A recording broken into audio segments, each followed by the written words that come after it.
This is NHTV2, North Haven Government Television, a service of North Haven Community Television. The following program is brought to you through the support of the Town of North Haven.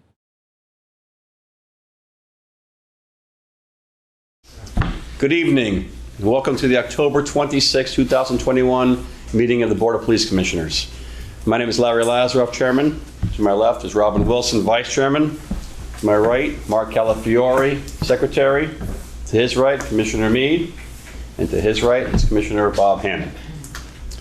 I'd like to ask for an approval of the minutes of the September 28, 2021 meeting, both regular and executive sessions. So moved. Seconded? Second. All in favor? Aye. Okay. That being done, Mr. Secretary, do we have any correspondences? Yes, Mr. Chairman, we have two. One is on behalf of for praising Officer Mike Longa. It's anonymous, but it's to whom it may concern. During a recent family crisis, Officer Mike Longa responded to the scene. His compassion and calm demeanor helped to diffuse the situation. I would like to thank him for his help and understanding. Sincerely, it looks like it's anonymous, there's no name, but good job, Mike. The second letter is from a Mrs. Marie Ann DeSanti, and she's praising Officer Brandon Esterby during a recent motor vehicle accident in which she was injured. She praises him because he took charge, he was empathetic, he was kind, and according to her, he exemplifies the ideal policeman. So good job, Officer Esterby. And that is it, Mr. Chair. Very good. Thank you. And Larry, just to, one other correspondence, she didn't even get a chance to write, but this past Saturday at the Green Acres Mart, a Montana Delman, she owns the Crossroads Coffee Shop up there, and she organized the first fall festival up there, and two of our officers showed up. Officer Dahlstrom with our K-9 unit, Cyrus, he showed up and pranced around and everything like that, and Officer Ferrucci also showed up. Very well, thanks. Excellent, Chief, for letting us show up there. She appreciated it. Thank you. So as always, we encourage the public to please send in correspondences. We appreciate the kind words. So please be happy to read your correspondences on the record. With that, we'll go to the Chairman's report. Last week, I attended the pension board meeting for the Board of Police Commissioners along with the Chief. And everything is in good hands, running smoothly. The numbers are good, so we're pleased about that. We wanted to remind you, please, that with the leaves coming down and children still at play, please slow down and watch out for pedestrians, bicyclists. This is a lot happening now with the fall season approaching us, so please drive carefully, as you always should be. October was the Breast Cancer Awareness Month, and we have pink patches that were worn by the officers. We want to thank them for acknowledging that cause. And from the Chief at his report, we will get an update on officers. And once again, as I always do, I want to please remind the public to lock their vehicles, lock their homes, lock their sheds. It's up to you to participate in public safety as best you can, and by having these items locked and secured, it provides less opportunity for thieves to take advantage, and therefore they will hopefully go elsewhere, not in North Haven. Is this the month where the law about pedestrians came into play also? You were talking about be careful and slow down. Is that something? Last month, the law regarding crosswalks changed. Yeah, so now as somebody approaches a crosswalk, driver has to yield by law, opposed to somebody in the crosswalk, they have to yield. So it's just a even slight if they're difference. on the side? Right. Okay. Okay. Thank you for that, Robin. I believe this month we also have the pill give back, and I'm sure the Chief will talk about that. And lastly, I just wanted to remind everybody, hope you see this before, but next week is the election. So I hope you all come out and vote for whomever you think is the best candidate of choice. But it's important that we take advantage of our freedom in this country to take advantage and actually vote for our candidates of choice. With that being said, I have nothing further. I will turn it over to the Chief. Thank you. I'll start with our budget, as I usually do. We're currently at 30.2% expended, which is under our self-imposed limit as we evaluate every pay period. Our personnel cost is the highest percentage of our overall budget. We like to track every 2 weeks at the end of each pay period to ensure that we're on track to come in under budget every year, as we usually do. You're going to see, I anticipate a slight uptick over the next few months in overtime expenditures, partially because of the holiday season. A lot of officers use vacation time for the holidays, so the cost to replace that staff creeps up during the holiday season.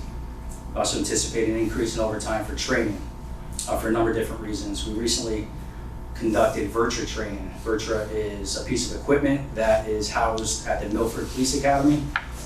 It's equipment and software. Any agency in the region who contributes annually to the cost of the updated software has access to that training.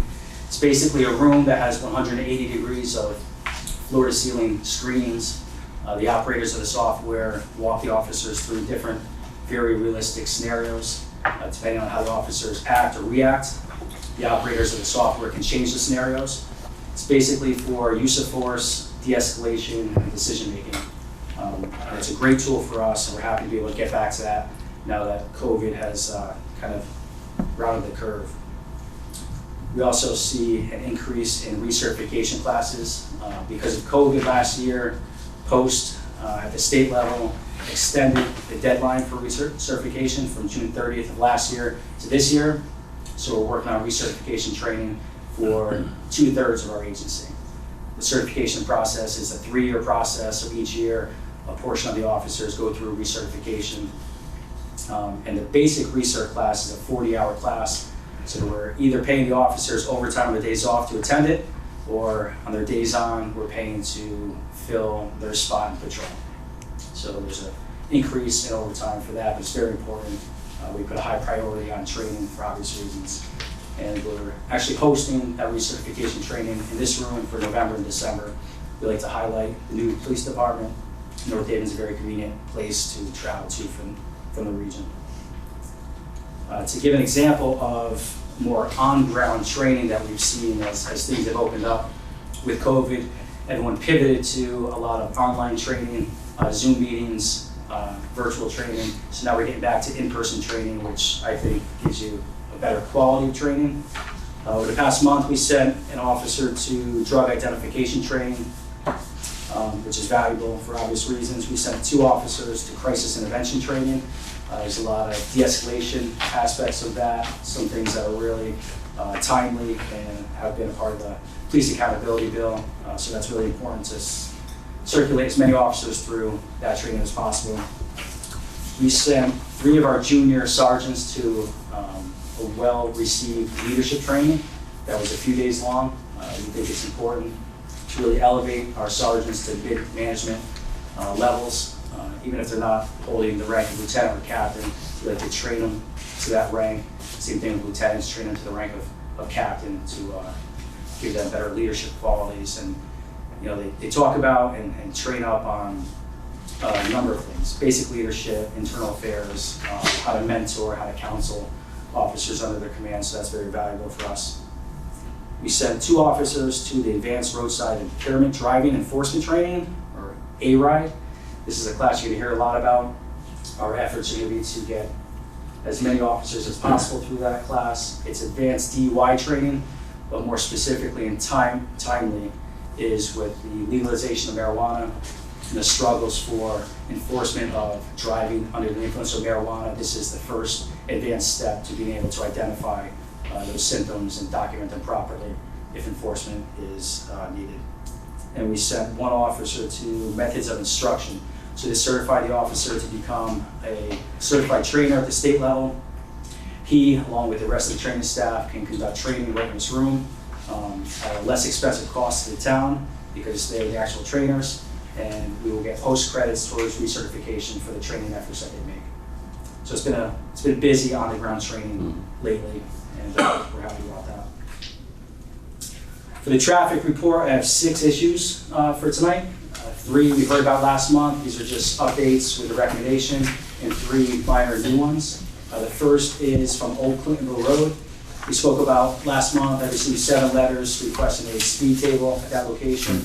What we've done since then was Public Works has repaired the island at the top of Old Clintonville Road near the intersection of Route 22. The painting of high visibility yellow around the curbing has made an improvement.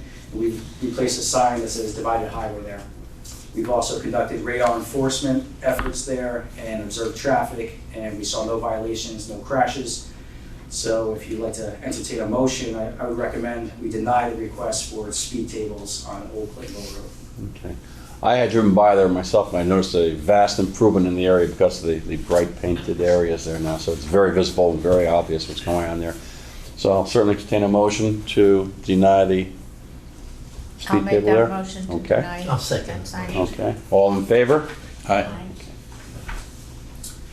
The second issue stems from a letter I received from one resident concerning truck traffic in the area of Kings Highway, Mansfield Road, Blue Hills Road, and Outer Ridge Road. We spoke about this last month. Commissioner Hannon noted that he has not really observed any increase in truck traffic, and he reside in the area. The request was for no through truck signage.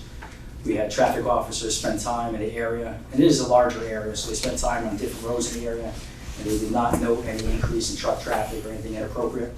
So I would recommend we deny the signage request for no through trucks. Okay. Having heard the chief's explanation, do I hear a motion? I'd like to make that motion to deny the request for the no through truck traffic sign. And a second? I'll second that. All in favor? Aye. We spoke about this issue last month also, but just to follow up with a recommendation, I received an email from a resident regarding the intersection of Rock Road and Culver Lane.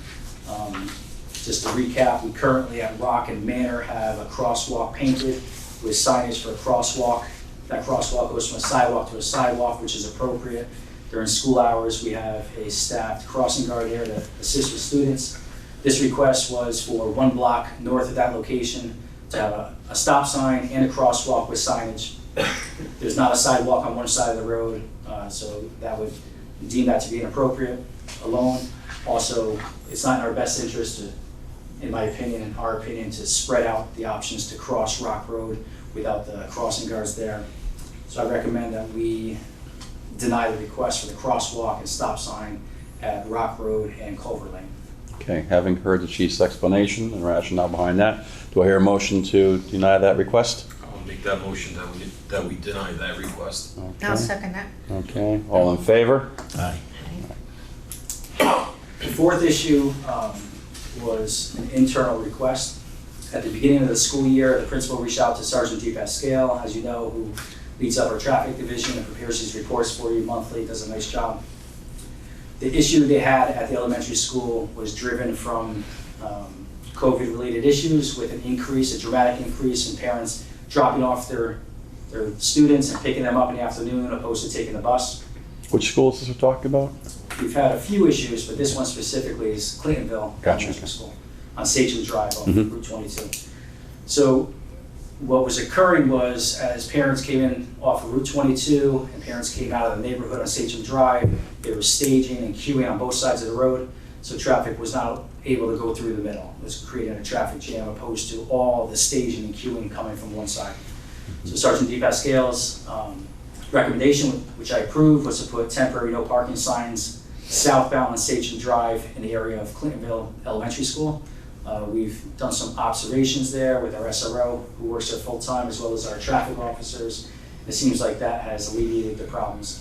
So this request is for consideration for approval for permanent no parking signs with the hours, the school hours on the no parking signs, southbound in Sachem in the area of Clintonville Elementary School. So that being said, does anybody have any issues with that? Or you want to take a ride by and look at it and table it till next month, or are we good with making a vote on this tonight? I'm I good. think we're good. Yeah. Okay. Making a motion then, somebody? To approve the I'll chief's? make the motion. Okay. Second? I'll second. Okay, all in favor? Aye. Very good. The fifth issue is a request for signage on Beach Lane at North Hill Road, the intersection. For those of you who are not familiar with this intersection, it's a three-way intersection right now on Beach Lane. As you approach North Hill, there's a stop sign. On North Hill, southbound and northbound, there's no stop signs. We reviewed the crash data for the last 20 years. and some other aspects of what's recommended in the DOT manual on traffic. And Sergeant DePascal has noted that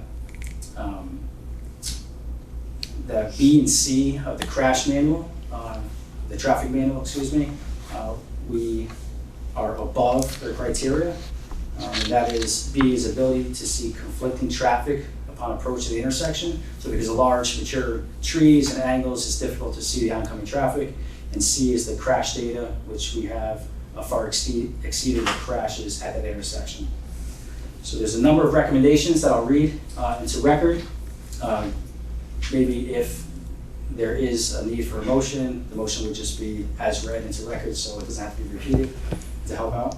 The recommendations are to add a stop ahead warning sign eastbound on Beach, to add a traffic from right does not stop eastbound on Beach, to move existing stop sign on Beach closer to North Hill and add a stop bar for better visibility, to add a stop ahead warning sign southbound on North Hill approaching Beach, to add a stop sign on North Hill southbound at Beach, and add oncoming traffic does not stop southbound on North Hill at Beach. So basically turning the three-way intersection that just has one stop sign into a three-way intersection that has two stop signs to control the traffic as everyone approaches the intersection, and to add more signage to give warning that there's stop signs ahead. So as usual, Sergeant DePasquale has done an outstanding job, thorough report with photos, and once again I compliment him on his work. And based upon the suggestions, recommendations of him as well as the chief, I entertain a motion to accept the improvements as declared by the chief. I make a motion as read from the chief.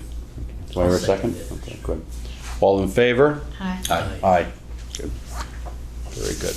Motion The passed. sixth and final request for traffic, for the traffic report, is an easy one. It's a request to temporarily close Old Orchard Road on the evening of Halloween.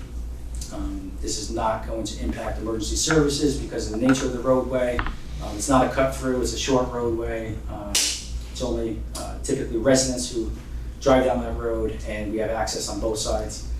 It's been done in the past, there has not been any issues, so I recommend the approval of a temporary road closure on Old Orchard Road for October 31st. Time to be determined because we just didn't get the request with time, so if appropriate, the time would be approved by the police department as we approach Halloween. Sure. I know this has become basically an annual request, which has had no impact upon traffic, or it just adds to safety. So I will entertain a motion to accept as chief has read. I'll make a motion to Okay. follow the road as read. A second? Second. Okay. All in favor? Aye. So moving to new personnel, we have 3 conditional offers out there right now. 2 are conditional offers for certified lateral transfers and 1 for the recruit level. 1 of our certified is currently still in the background phase of the process. Everything's going well. We anticipate more news in next month's meeting regarding the time frame for that person. The 2nd certified officer has completed the entire process, passed everything, has done very well. We're hoping to have that individual sworn in this evening, but because of some COVID-related issues with the Yale healthcare system and some medical testing, that was delayed. Knowing that in November and December, the normal commission meeting is the 3rd week opposed to the 4th week, I would recommend we, instead of holding a special meeting for the swearing-in, we do it on November 16th, which is the next scheduled meeting. Perfect. Sure. Yeah. And of course, we'll be inviting that person's family and friends, and anticipate having officers from here in the room to show support for a new officer. Excellent. Last month, after interviewing several people, you all gave a conditional offer of employment to a recruit level individual. That person's currently in the background phase of our process. We anticipate a seat in the January post-police academy. They'll likely graduate in June or July of 2022 after returning back here and successfully passing our field training program with North Haven instructors. That person should be on the road on their own in September of 2022. So with these 3 conditional offers, that leaves us 1 more budgeted opening in January of 2022. And I anticipate bringing potential candidates to a meeting so that you all have an opportunity to vet and interview those potential employees. As I try to every month, I'm going to give some perspective on year-to-date numbers. So this is January 1st of this year to this morning compared to the same time frame period for the previous 4 years. For calls for service, we're at 23,026. That's 20% higher than last year, 15% higher than 19, 24% higher than 18, and 20% higher than 2017. So we see a consistent increase in activity, and that's across a broad spectrum, not just crime, just basically all calls for service. I like to track overdoses, not through the lens of criminal activity, but through the lens of something that impacts all of us in many different ways.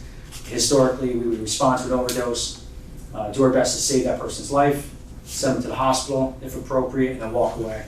And we build relationships with organizations in the area that allow us to do much more. So hopefully in the next year or so, we can collect enough data to see if those follow-up efforts make any difference, but we hope they do. So we've had 25 overdoses so far this year, and that's 24% higher than last year, 28% higher than 19, 52% higher than 18, and 8% higher than 17, which was a high year for us. Vehicle burglaries, these are the thefts from primarily the unlocked vehicles. We're doing well compared to the previous 4 years, not well enough, but we've had 116 so far this year. That's down 22% from last year, roughly the same in 2019. It's down about 100% from 2018 and down 86% from 17. So that's kind of the highlight of our crime activity. Some good news. Stolen vehicles is not tracking in the same direction. We've had 42 so far this year. That's up 40% from last year, 55% from 2019, 30% from 18, and 24% from 2017. So this is the same trend that we see throughout the state. I don't know if you picked up in the media, some of the webinars that have been floating around. As you look back 5, 10, 15 years in the past, it was typically dramatic numbers of stolen vehicles in the urban environments. What we've seen in the past few years is those numbers in urban environments drastically going down, and the suburban and rural municipalities are seeing an uptick across the entire state with stolen vehicles, primarily unlocked. I was going to ask that question. Primarily keys or key fobs in them. We're seeing a dramatic uptick in the last few months with DNA hits that aren't identifying the suspects, which lead us to believe they're probably juveniles, but they're tying them to 15, 20, sometimes 25 different recovered stolen vehicles, and not regionally, but throughout the entire state. So we're all in the same boat, dealing with the same problems, and we're trying to pivot towards more of a regional effort. We've made a lot of efforts in intelligence sharing regionally and throughout the state, and we're trying to do a little more as far as getting officers and investigators together at the regional level. Moving on to shoplifting, we've had 139 this year so far, roughly the same compared to last year, up 30% compared to 2019, up 15% compared to 18, and up 49% compared to 2017. So we're tracking high. We've with the car break-ins and the stolen vehicles, we've pivoted our patrol tactics to a lot of neighborhood deterrence. The shopliftings occur in the commercial districts, obviously, so it's a give and take. We made efforts as far as more visibility in the commercial districts, trying to build relationships with some of these private companies that see a lot of thefts, some of which have committed to hiring officers on overtime that they pay for to be deterrent there, which is a win-win for us. We're deterring the crime, and it's not a burden to North Haven taxpayers. So we're happy about that. One more category I noted for this evening. It's an interesting one with police accountability and a lot of things in the media. There's a lot of talk about mental health and law enforcement interaction with mental health calls for service. Some people say that therapists or counselors should be responding to these calls opposed to police. Some people think that police escalate incidents, turn into use of force incidents because of our presence. Some counselors say they won't respond. So it's still a work in progress. There's a lot of talk about it. But just to note, we responded to 168 calls for mental health this year. That's up 12% compared to last year, 22% compared to 19, up 15% compared to 18, and roughly the same, just up 4% compared to 17. So as you can see, as we've noted each of the last few months, we see the same crime trends that our partners see statewide. We talked about last month, Captain Stervides applying for a state level grant to address some of this increase in crime. We've been awarded up to $35,000 for that grant, and over the last few weeks we've implemented additional patrols in targeted areas during targeted hours of the day to try to address primarily the stolen vehicles, but also vehicle break-ins, other crimes. I don't know how long that is good for, but would we save some of that for the holiday season? We hope that that brings us through the end of the calendar year. That's when the grant will end, and we anticipate more grant funding opening up early in January. So I have no request for the Mary Scholarship this evening. And prior to executive session, just a few more things. As the chairman noted, this past Saturday we participated in the National Prescription Drug Take-Back Day. This event was at the Firehouse on the 23rd. It was successful. Over 150 vehicles flowed through the lot. We had 7 large boxes and 2 large trash bags full of prescription medicine that were taken out of houses, and we'll be able to properly destroy all that medication. I'd like to congratulate, the Deputy Chief and I would like to congratulate 2 officers, Officer Stevens, Officer Carter. They were recently recognized by Mothers Against Drunk Driving for their efforts in enforcement of DUIs. Because of COVID, this wasn't announced. We were unable to, unfortunately, attend the ceremony to support the officers. They went there by themselves. But they received this award at a ceremony at Mohegan Sun recently. So, Very nice. Congratulations to them. That's all I have. Excellent. Well, congratulations as well, expressed by the entire board to Officer Stevens and Carter. So the uptick in crime obviously is all around us, and it's so important now that we really recognize the fact that this community is going to be graced with more police officers to help protect us all. So thank you for the support the community gives to the voting on the referendum to provide more police officers. Oh, Mr. Chairman, can I ask one question? Certainly. Yeah, I was just curious for crimes like shoplifting, say when we have the statistic, those are shoplifting arrests, would that be correct? No, those are calls for service. Just calls for service, okay. It's the actual crime that occurs, could lead to an arrest, may not lead to an arrest, but that's how many That's actual what I wondered. shopliftings were reported to us. Yeah, so one category would be calls for service, another follow-up might be arrests, which that's okay. Sure. And then another might be the disposition. I just asked that because I think our officers are even better than other municipalities, so I bet that the result of their arrests are even better. If anyone would like specific statistics, I mean, It's probably difficult to gather. we could print a book of stats and data, but Yeah. if anyone's interested in anything specific, I could Yeah. certainly we can prepare talk. something for the meetings. It's my curiosity thing. Excellent. Anybody else have any further comments? Good. With that being said, can I have a motion to leave open session and go into executive session for discussion of personnel matters? I make the motion that we close our present session and go into executive session for personnel matters. Or second? I'll second that. All in favor? Aye. Okay. Okay, we are now back in open session after having left executive session to discuss personnel. There was nothing to report. So with that, I'll entertain a motion for adjournment.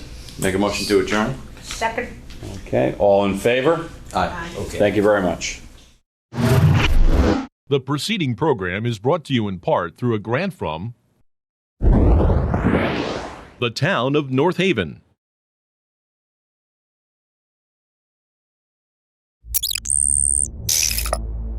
Watch town meetings or other videos on demand at nhtv.com.